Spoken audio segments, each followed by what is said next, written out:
बुजुर्ग लोग घर से जाते तो कमंडल रस्सी सब साथ में लेके जाया करते थे। रस्सी देखा इसमें नौजवान लड़की पड़ी है, रस्सी को लटका दिया तो भगवान की कृपा से कस तो चली आई। और जब नाव चला गया तो हाथ पकड़ के ऊपर रख दिया। पूछने लगे तुम्हारो नाम क्या है? देवयानी। पिता का नाम क्या है? शुक्राचार्य ब्राह्मण। फिर पूछने लगे या कुआं में क्या गिरा पड़ी? बोली महाराज गिरी नहीं, मेरी सहेली डाल के चली गई।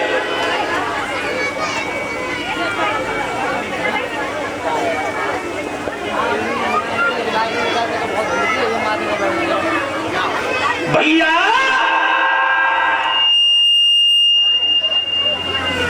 जब ये कहा कुआं में काय गिर पड़ी, बोली महाराज मेरी सहेली डाल के चली गई। और श्रीमान राजीव यादव जी, सुनील यादव नगला रणधीर से जो 201 रुपए से हमें सम्मान किया है, भगवान जो है हमेशा परिवार में सुखी बनी रहे, खुशियां रहे, यही प्रभु से हमारी आशा है। महाराज यात्री बोले शाम को सहेली डाल के चली गई तो एक काम करो घर को जाओ। बोली महाराज घर को नहीं जाऊंगी। बोले क्यों? इसलिए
कुआं से हमें निकाला,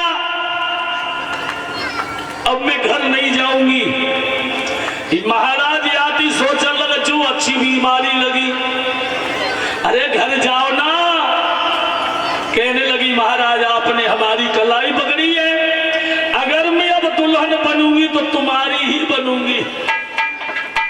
याती कहने लगे पागल हो गई, हम क्षत्रिय परिवार से, आप जो है ब्राह्मण परिवार से, अब हमारा तुम्हारा विवाह कैसे होगा? बोली महाराज कुछ भी करो, तुमने मेरी कलाई पकड़ी है इसलिए अब घर नहीं जाऊंगी।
इसलिए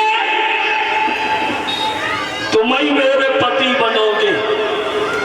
कहा जू अच्छी भावई लगी।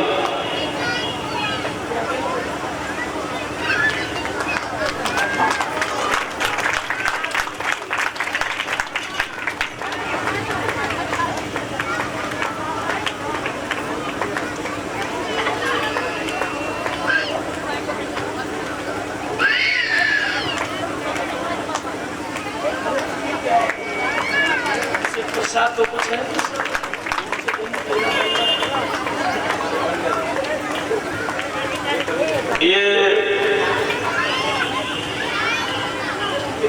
आप लोग, ये दोनों बच्चे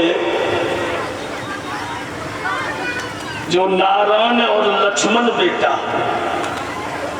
जो हमारे तो नाती है खैर, और जो हमें ये नारायण बेटा ने जो हमारे शिष्य अनिल शास्त्री हैं उनके पुत्र, जो ये माला मुकुट और ये शॉल के द्वारा सम्मान किया है, भगवान से प्रार्थना करूंगा दोनों बच्चों की लंबी उम्र हो।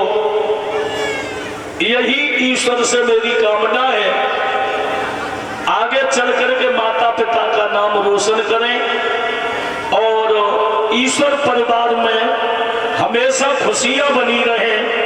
यही मेरी बालाजी से प्रार्थना है। बोलिए गोविंद भगवान की। देवयानी ने याति से कहा, तुमने मेरी कलाई पकड़ी है और मैं दुल्हन बनूंगी तो तुम्हारी। याति बोले पहले घर जाओ, अगर तुम्हारे पिता राजी हो जाए तो हम आ जाएंगे। और तो भगवान की कृपा, पहले कुछ और था, है ना। एक दिन मैंने गीत लिखा था, बाबुल ने बेटी दे दी विदाई में। पिता पैर पूजता है बेटी के, पिता इंतजार करता है काहे का कि एक दिन मेरी बेटी सियानी होगी और पैर पूज करके मैं विदा करूंगा। और पिता इसलिए पैर पूजता है कि बेटी ने मेरी हमेशा लाज समाज में बचाई। इसलिए पहले नाई ब्राह्मण जाया करते थे, पिता जाने लगे। अब तो जा कलयुग की दशा दूसरी है। परीक्षित महाराज में सही बता रहा हूँ, पिछली साल में कथा कह रहा था, अनिल मेरे साथ था बरेली में, हम लोग कथा कह रहे थे। मैंने देखा 60 साल की अम्मा 60 साल के बाबा ब्याह कर रहे। अब झूठ मानोगे ना, कभी मेरे पीछे अनिल को पूछ लेना, शादी कर रहे। तो मैंने पूछा ये क्या हो रहा है? बोले तब बहुत पुराने जमाने थे, अब कर रहे हैं नए जमाने थे, जबकि नाती और नातनों की बहू में फूल बरसाए गए। क्या दशा है? अरे हुई गई थे सवेरे की बर्बादी, राम कैसी बिगड़ी। अब तो ब्याह इंस्टाग्राम से बोल लगे। हाँ, एक दिन फेसबुक का मेरे पे किसी ने कमेंट किया, बाबा जी तुम्हारा ब्याह हो नहीं भाव। मैंने भाई ब्याह हो ही ना, मैं तो प्यारे फिरता है। मुझे तो नकली ब्याह हुआ, असली तो होने को रह ही गए हैं। और असली तो बाद ना हुई हो, जादना दुनिया छोड़ के बाद परमात्मा पिया के जगह पहुंच जाएंगे। असली शादी तो वो है, ये तो नकली रिश्ते हैं संसार के। तो आजकल सिस्टम ही बदल गया। और एक बात बताओ, गांठ बांध लेना, बच्चों को महान बनाना है, बच्चों को पढ़ा लिखना है, उन्हें आगे बढ़ाना है तो दो चीजें सीख लो। कभी बच्चे को बाइक ना दो और मोबाइल ना दो तो बच्चा तुम्हारा कुछ करके दिखाएगा। और अगर मोबाइल और गाड़ी घोड़ा पल्ले पड़ेगा तो फिर रुकवे बाओ नहीं। बोलिए गोविंद भगवान की। और आजकल आप देख रहे हो एक्सीडेंट नहीं बड़े बुजुर्ग को होता दिख रहा है नहीं हो रही। जितने एक्सीडेंट नए लड़कन में 18-20 साल के शराब चल रही है तो उनको चल रहा है मां साहब, उनको मामला ही बदल गया हुआ है। याती ने देवयानी से कहा तुम अपने घर जाओ और पिताजी से कहना अगर वो राजी हो जाए तो हम शादी करने को चले आएंगे। देवयानी घर पहुंची और घर जब पहुंची तो पिता ने पूछा बिटिया सारी रात तुम कहां रही? तो बोली पिताजी राजा की बेटी हमें अंधे कुआं में डाल के चली आई। और पिताजी बात कुछ और है।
देवयानी ने शुक्राचार्य ब्राह्मण से कहा पिताजी वो राजा की लड़की हमें अंधे कुआं में डाल के चली आई।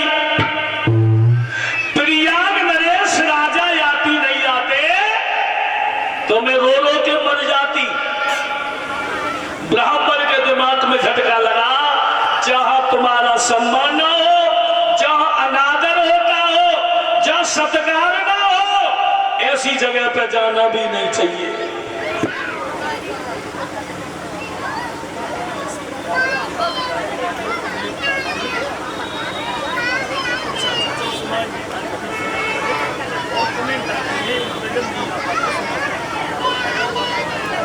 भैया ब्राह्मण बोले ऐसी जगह सम्मान ना हो, ऐसी जगह रुकना भी नहीं चाहिए।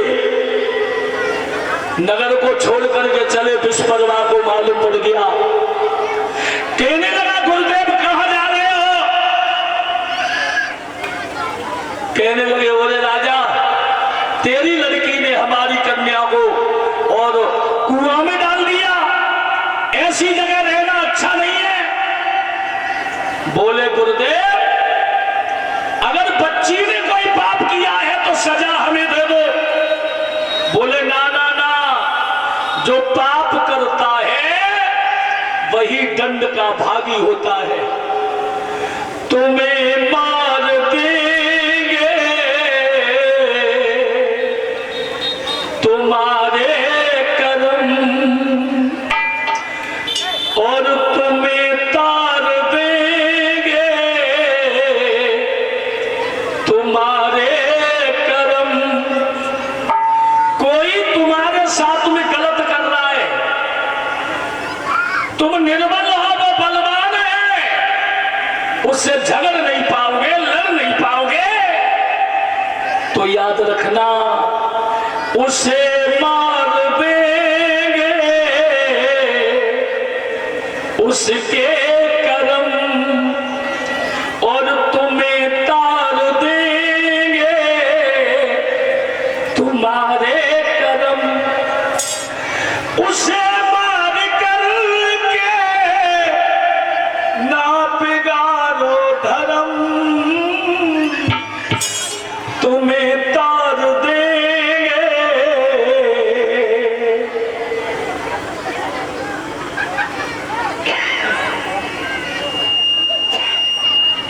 तुम्हें तार देंगे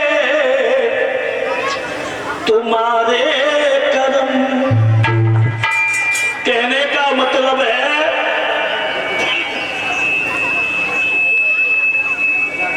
महाराज याति प्रयाग में है,